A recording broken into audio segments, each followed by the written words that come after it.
You know, it's 105 degrees out here right now, and it's only going to get hotter. Welcome to Arizona. Yeah, man, but it's a dry heat.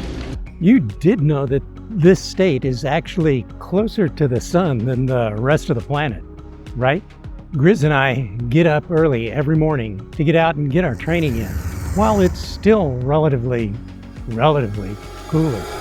For all of us out there with pets and or service animals, if the air temperature is 102 degrees, then the shaded concrete is about 126 degrees. And in the sun, it's 154 degrees. Don't forget, the blacktop is about 161 degrees. If you can't keep the back of your hand on the surface for at least 7 seconds, then your best friend needs boots or needs to be inside in the AC with you. That would be the end of our public service announcement for today.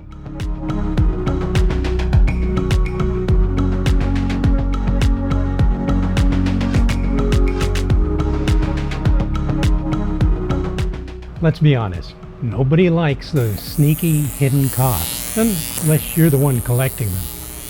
It's what we all call the dark side of marketing. Hopefully, with this video, and most of all with your addition to the comments below, we'll all be more aware of them so we don't get surprised and maybe find something better at a better cost.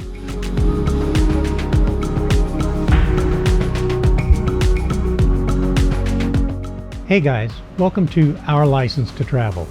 I'm Chris License, and today we'd like to bring up a topic about gotchas that lately seem to be everywhere. Gotcha! Face it, the economy isn't what it used to be, and I'm sure that we've all noticed the climb in prices everywhere, which can become a concern for everyone, especially those of us who are, well, living on a fixed income.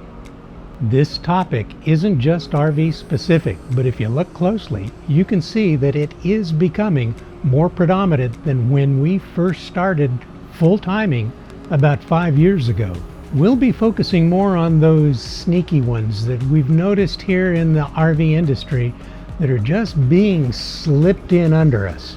Now, starting off, the examples we have today may not be the worst of the worst. Not the worst of the worst. But are absolutely pretty common. Like when you're booking an RV park online, there seems to be more and more unforeseen costs that just sneak in. You know, like pet tax or a kid tax. So you got to make that reservation, and it looks like it's going to be a whole lot of money a night, and you realize, wow, it's quite a bit more than that for the night. Whether it's $2 or $5 more a night per person or pet. Here's something to be aware of. If you have a service animal, you cannot be legally charged a fee of any kind for it being with you.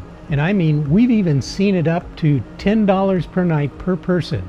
And if you have a family, you could be paying nearly as much as the base price of the park per night just for the penalty of having kids and a dog or a pet.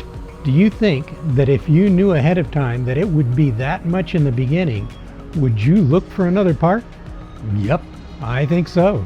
Those unknown fees add a lot to the cost. There are other tactics that are being used to sneak in those unforeseen fees. Maybe it's a resort fee. That's $5, $10, $15, or $20 a night more to add to that daily cost of being able to camp there.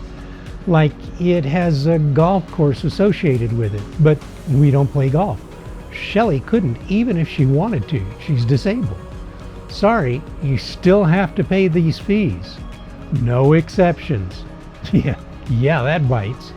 And be careful, in California they have a 15% resort tax. Jeez. Even the state is trying to get on the act. Even state parks. We've gone to state parks where we've done our online reservations, and they charge you an additional day use fee in order to be just in the park, sometimes called a reservation fee or an out-of-state non-resident fee. You might even have an online reservation fee. Yeah, more money just to book online. Okay, we're early on into this, but are curious about what you all have found while out there as far as hidden costs. Let us know down below. Now, while talking about reservations, there might be a cost to lock in your site. You know, you've been there before and just got to have that perfect site, or you're caravanning with friends and want to all camp together. Guarantee that that site or those site numbers are locked in. These fees are what we want to look out for, and we understand some of them. I mean, like charging a few extra bucks a night per person, depending on how large your group is, to cover some of the water and electricity. But 10 bucks or more a night seems pretty steep and extreme.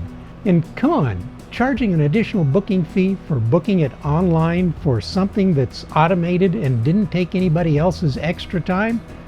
Shelley did all the work. Next is finding a place to fill your tanks and water, and maybe to use a dump station to empty your tanks when you're done from, say, being out boondocking. There's a lot of good resources for finding those locations, and often they are free, but occasionally there is a large cost involved. We've seen $5, $10, $20. We've even heard of folks who found one, called to empty their tanks, and were told, oh yeah, it's free. Then we're asked, did you buy your RV from here? Oh, if not, it's 50 bucks. Yeah, I'm with you. I'd pass on that one too. This one is more prevalent in the eastern states and easier to avoid in the western states, and that's tolls. Back east, there are a lot of toll roads, something to consider if you know ahead of time that there may be a toll road along your route. You can plan for it if you have a GPS like RV specific. You can turn on and off the toll roads and ferries in the device and see what your route might be. It may be worth taking the toll if you could save an hour and a half. Maybe not.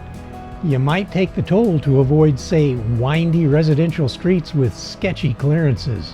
Just remember that the larger your rig, generally, the greater the toll.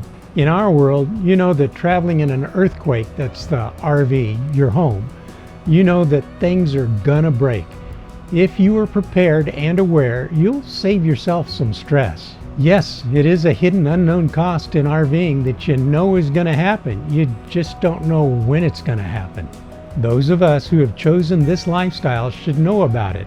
The longer you're on the road, the greater the chances you'll experience repairs. If you're not handy, you'll probably become so, or spend a lot more than most of us to stay on the road. Our next is something we're probably all guilty of at one time or another. Yeah, it's buying RV equipment / gear that you didn't know you needed until you saw it. Those of us who post about how wonderful a certain piece of gear is can sure make it seem that you just can't have a great experience unless you have this one specific type or piece of equipment. Just remember, it isn't perfect unless it's perfect for you. How's that saying go? YMMV, your mileage may vary. Oh yeah, some of these things have done a good job of enhancing the way we use our RV and the way we use it, like our generator, solar, our toppers, and water softener. Even though they may help you enjoy the RV experience even more, they might even change your shape, the way you RV. We really hope that what we discussed here helps you and maybe even made you more aware of some of the gotchas associated with RVing. Even though we find them, we still enjoy getting outside and enjoying the journey.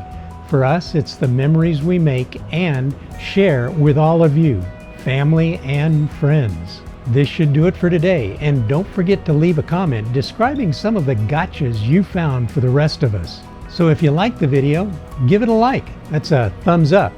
If you want to see more videos about RVs and RVing, then subscribe. And if we don't see you on the road, maybe we'll see you in the next video. And as always, please travel safe.